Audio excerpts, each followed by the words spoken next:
दोस्तों, बहुत से टैक्स पेयर को इनकम टैक्स डिपार्टमेंट नए नोटिस जारी करेगा। तो नोटिस क्यों जारी किए जाएंगे और आपको किन बातों का ध्यान रखना है।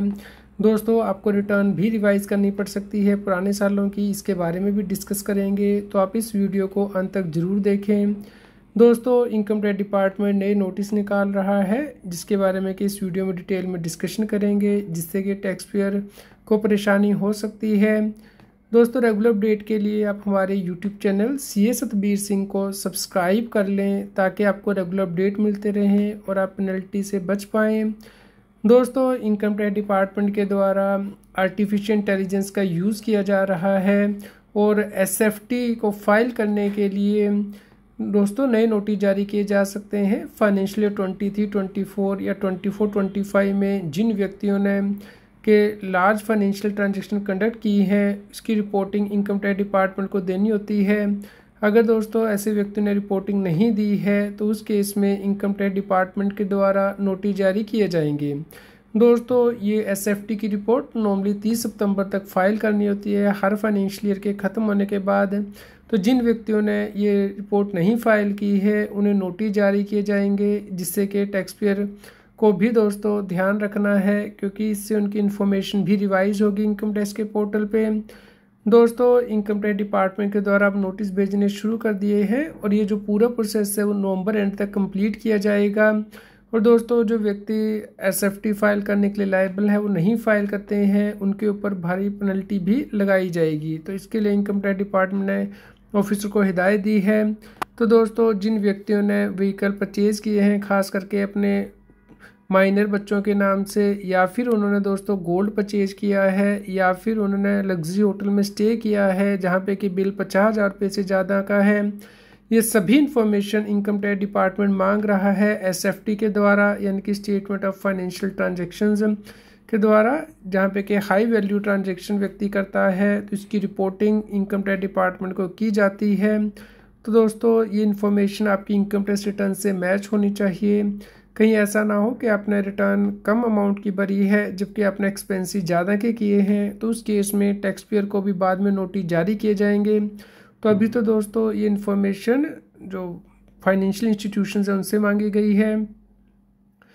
दोस्तों, जो SFT है वो रिपोर्टिंग टूल की तरह काम करता है। तो जो भी व्यक्ति कैश या डिजिटल पेमेंट करते हैं, उन्हें इनकम होती है या वो हाई एक्सपेंसेस करते हैं, तो उसकी रिपोर्टिंग इनकम टैक्स विभाग को की जाती है। तो दोस्तों, इनकम टैक्स डिपार्टमेंट के पास ये भी पावर है कि वो टैक्स पेयर के डिजिटल रिकॉर्ड एक्सेस कर सकता है। अगर कोई व्यक्ति इसे नहीं देता है, सर्च और सीजर के दौरान जो लॉकर है उन्हें भी ब्रेक डाउन करके इन्फॉर्मेशन गैदर की जा सकती है। दोस्तों, जो स्पेसिफाइड पर्सन है जिन्हें कि ये रिटर्न फाइल करनी होती है SFT की, उसमें फाइनेंशियल इंस्टीट्यूशंस आते हैं। जैसे कि आपने बैंक में कोई ट्रांजैक्शन की है, या म्यूचुअल फंड या कंपनीज, पोस्ट ऑफिस, NBFC में, तो वो इसकी रिपोर्टिंग इनकम टैक्स विभाग को भेजते हैं कि किस व्यक्ति ने कौन सी ट्रांजैक्शंस की है। तो दोस्तों, उसके बेस पे इनकम टैक्स डिपार्टमेंट आपका जो पोर्टल है वो अपडेट करता है AIS TIS, और इसके बेस पे आपसे इंक्वायरी भी करता है।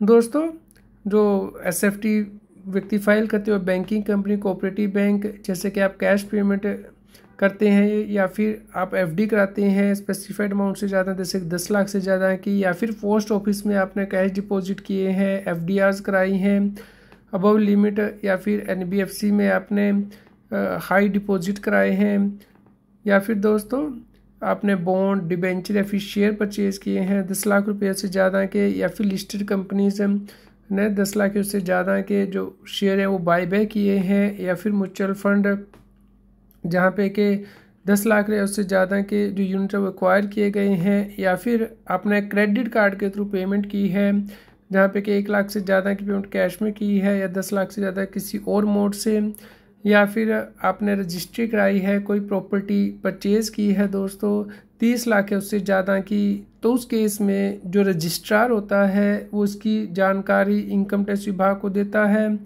तो उसके बाद इनकम टैक्स विभाग टैक्स पेयर को नोटिस जारी करके पूछता है कि उसके पास ये प्रॉपर्टी परचेज़ करने के लिए या एक्सपेंसेस इनकर करने के लिए सोर्सेज कहाँ से आए। तो दोस्तों, ये सभी आपको जस्टिफाई करने होंगे। इसके अलावा अगर आप फॉरेन करेंसी परचेज़ करते हैं 10 लाख उससे ज़्यादा की, तो उस केस में भी इसकी रिपोर्ट इनकम टैक्स विभाग को भेजी जाती है कि किस व्यक्ति ने करेंसी परचेज़ की है, किस पर्पज़ के लिए की है। इसके अलावा दोस्तों, जो व्यक्ति इनकम टैक्स में टैक्स ऑडिट कराने के लिए लायबल है, अगर वो किसी व्यक्ति से 2 लाख से ज़्यादा का कैश लेते हैं कोई गुड्स या सर्विस देते हैं, तो इसकी रिपोर्टिंग भी इनकम टैक्स विभाग को करनी होती है। तो दोस्तों SFT फाइल करनी होती है। तो ऐसा इसलिए किया जाता है ताकि जो टैक्स इवेजन है उसे रोका जा सके, और इनकम टैक्स विभाग ये सभी जानकारी इकट्ठी करता है और दोस्तों आपको पोर्टल पे भी डिस्प्ले करता है। 26 AS में आती है, इसके अलावा AIS और TIS में जानकारी आती है।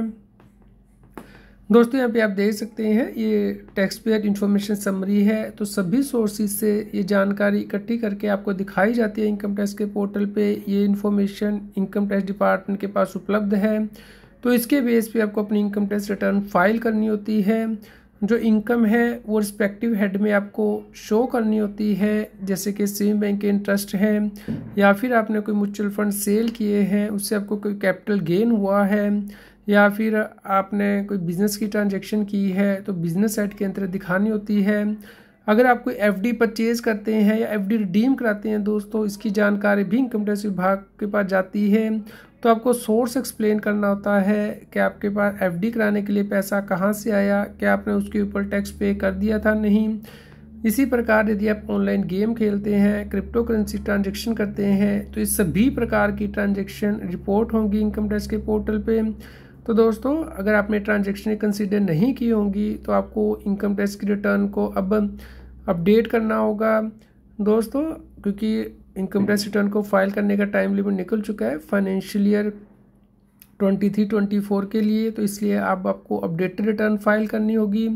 तो दोस्तों, अपडेटेड रिटर्न फाइल करने के लिए आपको एडिशनल टैक्स और इंटरेस्ट पे करना होता है। यहाँ पे आप देख सकते हैं कि असेसमेंट ईयर वाइज कब तक आप रिटर्न फाइल कर सकते हैं और कितना एडिशनल अमाउंट आपको पे करना पड़ सकता है।